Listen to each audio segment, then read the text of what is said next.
오늘 본문 19절을 보면 예수님께서 부활하신 날 저녁에 제자들이 어떤 상태였는지 우리가 알 수가 있습니다. 그들의 마음을 잘 표현하고 있습니다. 19절 말씀을 함께 읽겠습니다. 19절 시작. 이날 곧 안식 후 첫날 저녁 때에 제자들이 유대인들을 두려워하여 모인 곳의 문들을 닫았더니 예수께서 오사 가운데 서서 이르시되 너희에게 평강이 있을지어다.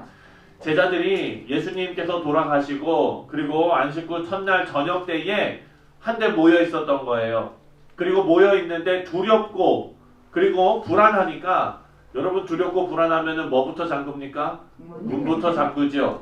네. 지금 자녀들이 방에서 문을 잠그고 있다면 지금 뭔가 일이 벌어지고 있는 거예요, 안에서. 네.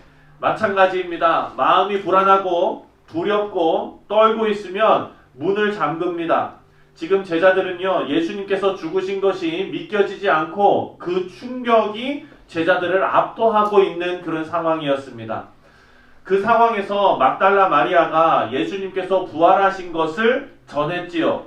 그러면 그것을 예수님의 부활로 믿고 받아들이면 되는데 그러기가 쉽지가 않은 겁니다. 왜냐하면 이 두려움과 불안과 이 모든 것이 너무나 크기 때문에 막달라 마리아가 예수님 부활했다고 하는 것은 사실 신빙성이 없는 거예요. 그냥 막달라 마리아의 주장일 뿐입니다. 그러나 이들에게 닥친 현실은 예수님께서 십자가에 달려 돌아가신 것처럼 이들도 언젠가 잡힐 수 있다는, 지금 정치적으로 지금 정세가 너무 불안정하다, 이런 두려움에 사로잡혀 있는 것입니다. 그래서 제자들은 예수님께 일어난 일들이 곧 그들에게도 닥칠 거라는 그런 생각에 두려움 가운데 있었습니다. 또 예수님께서 제자들에게 미리 말씀하셨죠. 너희들이 이제 뿔뿔이 흩어질 거다. 너희들이 다 죽을 거다. 이렇게 말씀하셨습니다. 그 말씀이 기억났기 때문에 또 더 두려웠을 것입니다. 하지만 예수님께서 그렇게 하신 말씀은 우리가 전에도 살펴봤지만 제자들을 미리 준비시키고 위로하기 위함인데 제자들은 그게 그 의도대로 받아들여지지 않는 것입니다. 왜? 내 마음이 지금 불안하기 때문입니다. 제자들은 이렇게 부활하신 예수님께서 영광스러운 몸으로 다시 나타나실 거라고는 상상을 하지 못하고 있었습니다. 그런데 그렇게 문까지 걸어 잠근 상황에서 예수님께서 부활하신 몸으로, 영광스러운 몸으로, 영화된 몸으로 나타나셨습니다. 문을 단단히 걸어 잠겼음에도 불구하고 그것을 유유히 통과하셔서 들어오셨습니다. 예수님께서는 이렇게 도마를 제외하고 10명의 제자들에게 나타나셔서 예수님의 부활을 확증하셨습니다. 오늘 이 말씀이 누가복음에도 나옵니다. 누가복음의 말씀과 오늘 이 요한복음의 말씀의 차이점이 하나가 있는데 그것이 바로 22절 말씀에 나오는 예수님께서 숨을 쉬시며 성령을 주셨다라고 기록하는 말씀입니다. 부활하신 예수님께서요, 제자들을 위로하시면서 파송하시면서 성령을 주신 사건입니다. 22절을 함께 읽겠습니다. 22절 시작. 이 말씀을 하시고 그들을 향하사 숨을 내쉬며 이르시되 성령을 받으라. 이것은 여러분, 우리가 요한복음을 쭉 읽어봤으면 이거 뭔가 앞뒤가 안 맞는데 이런 생각 드실 거예요. 예수님께서 뭐라고 약속하셨습니까? 예수님께서 떠나가시고 그리고 나서 누가 오신다고요? 성령께, 그렇죠. 보혜사 성령께서 오시는 거예요. 근데 예수님 아직 계시잖아요.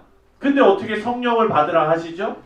그렇게 아마 이게 안 맞을 거예요. 이렇게. 그런데 여러분, 이 말씀은 예수님께서 부활 승천하시고 제자들에게 약속하신 성령 강림 사건과는 다른 것입니다. 오순절 성령 강림과 오늘 말씀은 다른 내용입니다. 오늘 예수님께서 제자들에게 성령을 받으라고 하신 말씀은요, 선언적인 성격이 있는 말씀입니다. 22절에서 예수님께서 어떻게 하시면서 성령을 주셨다고 기록하고 있나요? 숨을 내쉬면서, 숨을 쉬면서 그렇게 말씀하셨습니다. 여러분, 성경에 숨을 내쉰다, 숨을 불어넣었다, 이 얘기 어디서 들어보셨죠? 창세기에서 들어보셨죠? 그렇죠. 요한복음이 시작하면서 여러분 어떻게 시작합니까? 태초에 말씀이 계시니라 이러면서 시작하시잖아요. 그러니까 이 요한의 의도는요. 지금 예수님께서 십자가에 달려 돌아가심으로 성령께서 오시고 우리 안에 내주하시는 그 놀라운 역사가 하나님께서 인간을 창조하셨을 때 그 첫 창조와 버금가는 그것보다 사실 더 엄청난 사건이라는 거예요. 새로운 재창조가 이루어지는 사건이라는 것입니다. 그래서 예수님께서 숨을 쉬시며 말씀하신 이 장면은요. 하나님께서 아담을 창조하실 때 아담에게 생기를 불어넣으신 숨을 불어넣는 장면을 우리가 떠올릴 수 있는 것입니다. 그래서 요한복음 1장에서 요한이 계속해서 강조하고 있는 것은 하나님의 새로운 창조가 시작되었습니다. 여러분 이렇게 지금 말씀하고 있는 거예요.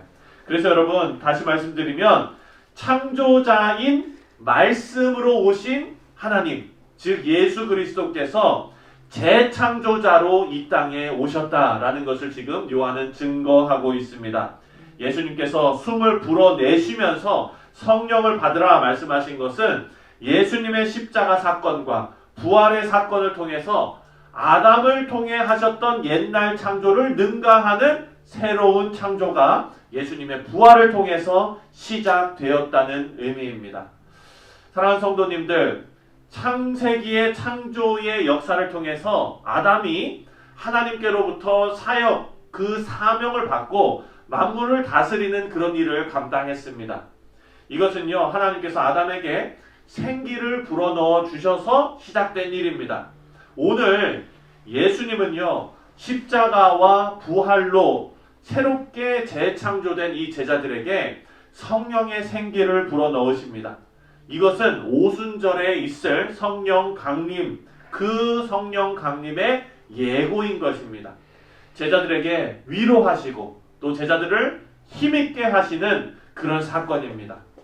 이제 예수님께서 떠나시면은 약속하셨던 성령께서 강림하십니다. 여러분 이것을 하나님께서 예수님께서 제자들에게 미리 맛보여 주시는 것이죠. 요한이 이 사실을 기록한 거는요. 예수님께서 돌아가신 다음에 문을 꽁꽁 걸어 잠그고 두려움에 떠는 이 제자들을 위로하면서 이 제자들 정말 연약한 제자들이잖아요. 예수님께서 그렇게 알려주셨는데도 불구하고 문 걸어 잠그고 두려움에 떨고 있으니 예수님 마음으로는 얼마나 안타깝겠습니까? 그런데 안타까운 제자들도 제자들입니다. 예수님은 그런 제자들에게 찾아가 주셔서 이 못난 제자들도 예수님께서 끝까지 사랑하신다라는 것을 몸소 보여주셨습니다. 그리고 제자들에게 특별한 권세를 부여하셨다라고 말씀하십니다. 특별한 권세를 부여하시면서 사명을 맡기셨어요. 여러분 지금 이 요한복음 이 부분이 쓰여진 그 시대를 우리가 잘 생각해 보면은요. 지금 요한은 여러분 보세요. 제자들이 베드로도 십자가에 거꾸로 달려서 순교당했죠. 여러분 또 다른 제자들도 다 막 순교당했습니다. 그런데 요한은 늦게까지 남아서 하나님의 일을 하고 있어요. 지금 이 요한이 그 하나님의 일을 하고 있는 것이 바로 이 요한복음을 기록하고 있는 거예요. 다른 제자들은 다 순교당하고 없는 상황입니다. 이 요한복음을 이 요한이 그 늙은 나이에 쓰면서 언젠가는 자신도 죽어 없어질 텐데 이후에도 주님의 교회가 계속해서 이 사도적인 신앙을 가지고 계승되어져 가기를 바라는 마음으로 지금 이 요한복음을 쓰고 있는 것입니다. 그래서 우리가 이 요한의 마음을 좀 알았으면 좋겠어요. 이 요한은 지금 여러분 두려워하지 마십시오. 십자가에 달리시고 부활하신 예수님께서 성령으로 여러분 가운데 오셔서 여러분도 부활의 소망을 가지고 예수님께서 우리에게 맡겨주신 이 일을 우리가 잘 감당해야 합니다. 이렇게 지금 말씀하고 있는 거예요. 2000년이 지난 사랑하는 성도님들과 제가 함께 이 말씀을 묵상하시면서 우리가 깨달아야 될 것은 이제 이 바통을 우리가 이어받았다는 사실입니다. 아멘. 복음을 증거하는 일과 복음의 능력으로 살아가는 일이 우리 교회의 사명인 줄 믿으시기 바랍니다. 아멘. 성도들은요, 예수님의 생기로 새로운 피조물이 되어서 다시 태어났습니다. 이런 성도들에게 하나님께서는 특별한 권세를 우리에게 주셨습니다. 죄를 사하는 권세를 우리에게 주셨다라고 말씀하십니다. 여러분, 이것은 오해하면 안 됩니다. 내가 당신의 죄를 사합니다, 이렇게 쓰라는 얘기가 아닙니다. 죄사함의 권세는요, 우리가 복음을 증거할 때에 그 복음을 받아들이고 회개하는 자가 하나님께로부터 죄 용서를 받게 된다라는 의미입니다. 그래서 여러분, 우리는 어떻게 해야 됩니까? 때를 얻든지 못 얻든지 복음 증거하는 일에 힘써야 되는 것입니다.